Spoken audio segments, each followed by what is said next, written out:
Hey everyone, and welcome back to the Deep Dive. Great to be back. If you're looking to get right to the heart of chapters 7, 8, and 9 of the Andor story, and maybe peek around the corner at what the final chapters might bring, you're definitely in the right place. We've got a lot to cover. Yeah, we do.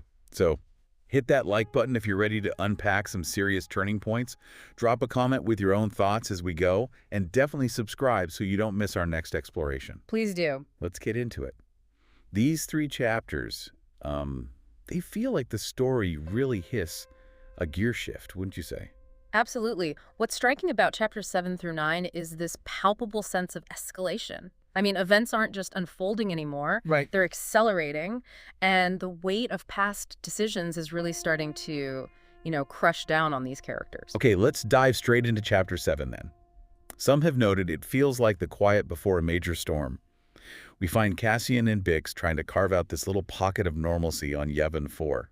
A fragile kind of domesticity. Yeah, fragile's the word. But even there, Cassian's past is so present, quite literally with that lingering shoulder injury. It's been described as this highly metaphorical wound. When you hear that, what resonates most? Well, it's fascinating how that physical ailment becomes almost a living symbol of Cassian's internal state, It's not just a reminder of a past fight.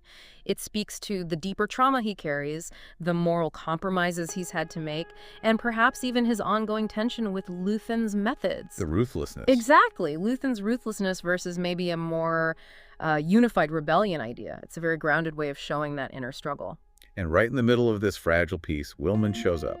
Luthen's next assignment: assassinate ISB Major Dedra Meero on Ghorman. Talk about timing. Right, talk about a stark interruption. It just slams the brakes on what was called a sweet and surprisingly heated moment between Cassian and Bix. What does that sudden intrusion tell us? It really underscores the inescapable nature of Cassian's commitment, or maybe, his entrapment within the rebellion. No escape. There's no real off switch for him, it seems. And Bix, in that moment, she really embodies that yearning for a different kind of existence, for healing, for connection outside the conflict. Yeah. But Luthen's mission is just this harsh reminder of the larger forces dictating their lives. Now, switching gears just a bit, Chapter 7 also throws in this intriguing little detail: a Force-sensitive cook. That feels a bit out of left field for the tone we've seen so far, right? It does, yeah. That's a great question. Considering the grounded realism that has defined so much of the story, introducing a Force-sensitive individual, even a minor one, raises interesting possibilities. Maybe it's not about suddenly bringing magic into it, Okay. But maybe exploring how different belief systems, different perspectives might intersect with the rebellion. It could represent a different kind of power or influence Cassian encounters, something beyond just politics and military stuff. Interesting. Meanwhile, the Empire is very much on the move. On Ghorman, Dedra Meero is orchestrating this truly disturbing plan. Disturbing is putting it mildly. It's not just about establishing control. It's about actively manufacturing a justification for a complete takeover and grabbing those calcite resources. What's particularly chilling about her approach? What's so unsettling is the calculated manipulation. She's deliberately creating a scenario of unrest. Knowing what will happen. Knowing it will let her paint any resistance as terrorism. The Empire isn't just reacting, it's actively shaping the narrative through the holonet, the galaxy's news network controlling the information flow. Yeah, twisting the truth. And then Major Partagaz drops even grimmer news on Dedra. Impending total military lockdown, mass deportations, and this incredibly destructive calcite extraction. It just paints this picture of the Empire's utter disregard for entire planets, for people's lives. It really highlights that fundamental ruthlessness at the core of the Imperial machine. The scale of it, the casual acceptance of planetary devastation just for resources. It's deeply disturbing. And the idea of maybe using young Imperial soldiers to provoke things further, that's a particularly cynical tactic. Shows how expendable individuals are in their system. And back on Coruscant, we see the pressure ratcheting up on Mon Mothma. Even just going into the Senate now involves more scrutiny. Those security scanners are a constant reminder. The walls closing in. It feels like all these events are pushing her towards a point of no return. Precisely. That heightened surveillance, it just signifies the ever-shrinking space for dissent, the mounting personal risk she's taking. It creates this sense of claustrophobia and, foreshadows the tough choices she's going to have to make. Which leads us right into Chapter 8, the Ghorman Massacre. A truly horrific and pivotal moment. Absolutely pivotal. And this wasn't some spontaneous riot, was it? It was carefully orchestrated by the Empire. What details really drive that home? Well, the fact that the Empire deliberately reopened the public plaza, even though people like Cara Rylance warned against it, Big red flag. huge red flag. And the inciting incident itself, an Imperial marksman firing on his own troops, that just reveals the level of cold, manipulative planning that went into triggering the hellscape of violence that followed. And that's exactly what it becomes, the hellscape of violence as stormtroopers and those Kex security droids, those big armored enforcers, just unleash brutal force. It's a really stark, uncompromising depiction of Imperial cruelty. Yeah. The visceral portrayal of the massacre is crucial. It forces us, as the audience, to confront the real human cost of Imperial oppression, much more raw than some other depictions. And amidst this chaos, we see Cyril Karn's reaction, a clear look of horror at the massacre and at Daedra's complicity. Yeah, his face says a lot. His story takes a huge turn here, culminating in that confrontation with Cassian. That line Cassian throws at him, "Who are you?" Oof, it lands in such a crushing weight. Why is that question so impactful right then? Oh, it's devastating for Cyril because Cassian had become this all-consuming focus of his obsession, right? Right. But for Cassian, Cyril was just insignificant. A nobody, a minor obstacle. That complete lack of recognition just shatters whatever sense of self Cyril had built around this pursuit. My obsession doesn't even know who I am. Exactly. He's forced to confront his own irrelevance within this vast Imperial machine. His whole drive just evaporates. And then in a really shocking moment, Cyril is killed. Shot in the back by Cara Rylance. Yeah. A brutal and maybe fittingly unceremonious end to his misguided path. It feels like a harsh reminder of the consequences of his choices, his earlier complicity, even if he was horrified at the end. He ultimately becomes another victim of the very system he, in his own weird way, tried to uphold. Interestingly, during all the mayhem, Cassian clocks a damaged Naex droid. And some sharp-eyed viewers have apparently pointed out details suggesting this is the actual droid that becomes K2SO. Ah, that's a fascinating detail. Look at their paths crossing in this moment of absolute devastation. What could be the significance of that subtle connection, do you think? Well, that's a really compelling detail, isn't it? It hints at the interconnectedness of events, maybe the unexpected origins of future alliances. Right. Even amidst this horrific display of Imperial power, the seeds of future resistance, or at least future partnerships, are maybe being sown. Cassian, in that moment, seems to recognize something more than just a broken droid. And Daedra's response to this whole atrocity, she retreats behind the shield of following orders. Yeah, the classic excuse. Chillingly familiar, isn't it? Exactly. It highlights that inherent danger of blind obedience in any authoritarian system. The erosion of personal responsibility when individuals just defer to authority no matter the moral cost. Okay, so Chapter 9, Fractured Loyalties, Forged Destinies, deals with the immediate fallout. Mon Mothma, understandably horrified by Ghorman and the arrest of the Senator, she finally reaches her breaking point. This is it for her. What's the significance of this moment for her arc? The massacre acts as the catalyst, doesn't it? It pushes her from quiet dissent, working within the system, to open defiance. She just can't do it anymore. That speech. That powerful speech in the Senate, publicly denouncing the Emperor, calling Ghorman unprovoked genocide. I mean, that's incredibly courageous. A pivotal moment. It marks her definitive entry into the act of rebellion. And her escape becomes critical. Luthen tasks Cassian, disguised as Rooney Guja, with getting her out, warning that Bail Organa's team is compromised. High-stakes extraction. And Cassian manages to earn her trust pretty quickly by mentioning Velsartha and Aldani. Those shared experiences forge an immediate bond. How important are those little touchstones of resistance in building trust? Oh, they become invaluable currency in a world like that, just saturated with suspicion and danger. Yeah. Those shared experiences, those early acts of rebellion, they create a foundation of trust that goes beyond just, superficial alliances. They represent a shared commitment, a tacit understanding of the risks involved. On a more personal and frankly heartbreaking note, Bix makes that agonizing decision to leave Cassian. That was tough to watch.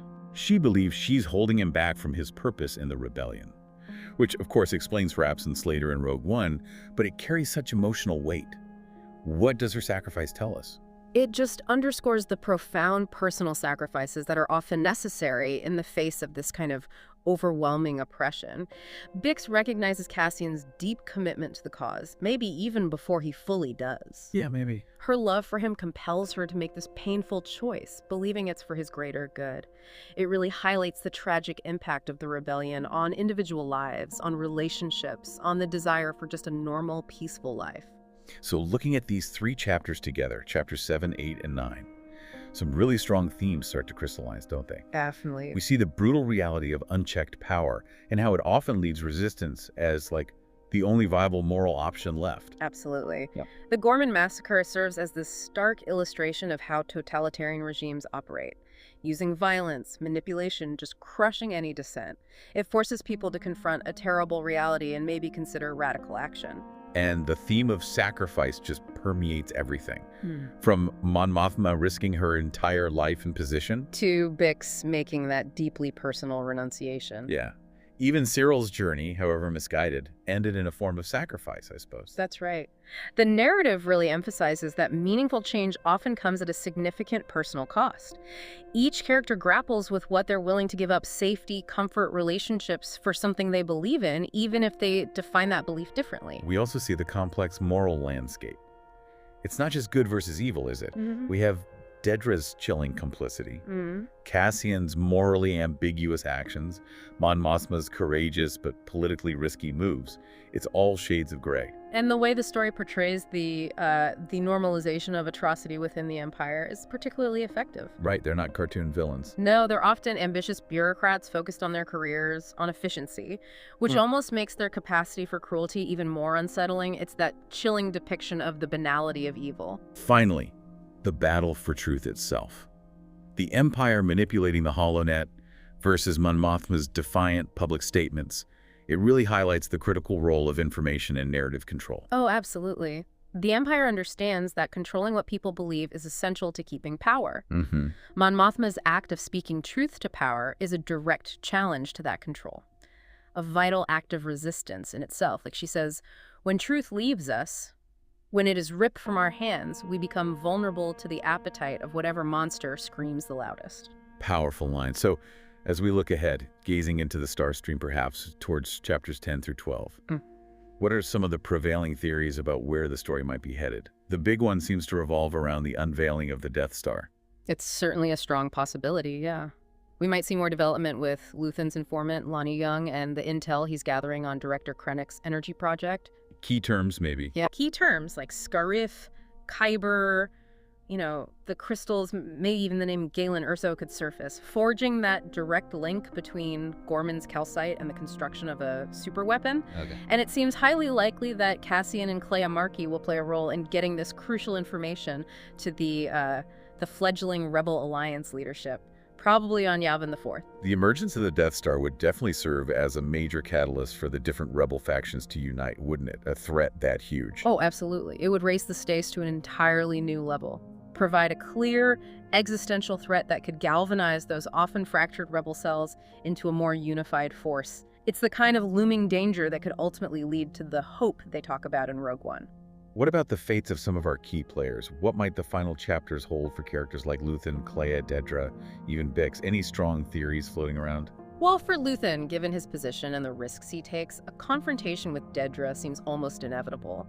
Some theories even suggest he might sacrifice himself, maybe self-stabbing to prevent capture, prevent intel loss. Wow. And Clea? Clea, having been mentored by him, potentially holding that vital Death Star intelligence, she'd become a prime target. Maybe a tense extraction scenario involving Cassian, K2SO maybe, Ruscott Melshi perhaps. Delivering the intel successfully would solidify her role.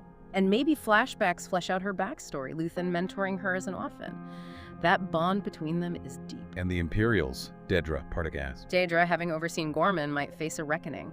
Maybe interrogated by Krennic, jailed for acting against orders, security breaches. Partagaz, there are whispers he might commit suicide due to the fallout. Grim stuff.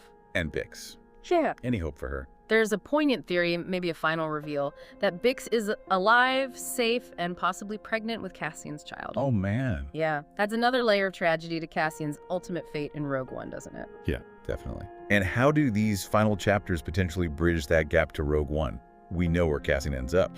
We can probably expect the final episodes to start drawing those direct connections.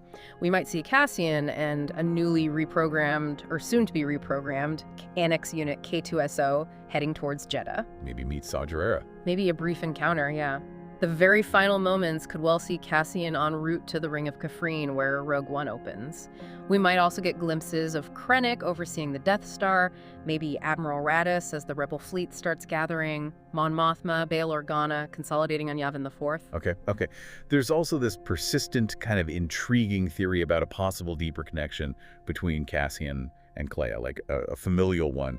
Siblings, what makes that idea stick? Well, there have been subtle hints, haven't there? Particularly in flashbacks, things reminiscent of Marva finding Cassian, Kleya's past, maybe a shared past on Kenari. The orphan connection? Exactly. The fact that two orphans from the same lost world end up being so central to the rebellion, it would be a significant parallel, even if it's just coincidence. Whether it's blood relation or not, their shared experience of loss, their dedication to the cause, it would definitely create a powerful, unspoken bond.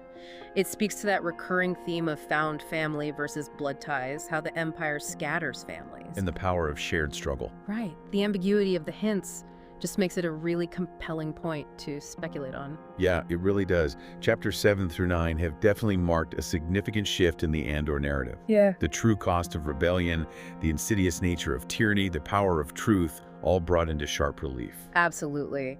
These chapters really underscore the immense sacrifices, the moral complexities inherent in fighting against overwhelming oppression, the choices made, the events. They'll undoubtedly have profound, lasting repercussions. On that note, what's a final thought for you, something for our listeners to really consider as we anticipate these final chapters? Maybe something about those sacrifices and the fragile hope that starts to emerge, or maybe pondering that Cassian-Kleya connection more. I think. Maybe it's worth reflecting on how easily individuals within oppressive systems can become complicit. Complicit in terrible acts just by following orders. It raises that crucial question about personal responsibility, doesn't it? And the courage it takes to resist authority when that authority is acting unjustly. Powerful food for thought indeed. Well, that brings us to the end of our deep dive into chapters 7, 8, and 9 of the Andor story. We really hope you found this exploration insightful. Definitely. It's a pivotal stretch and a truly compelling narrative, that's for sure. If you enjoyed this deep dive, please hit that like button, leave a comment below with your own theories about what the final chapters might hold. Yeah. We'd love to read them. Yeah, absolutely. And make sure you subscribe so you don't miss our next in-depth analysis. Thanks for diving deep with us. Thanks, everyone.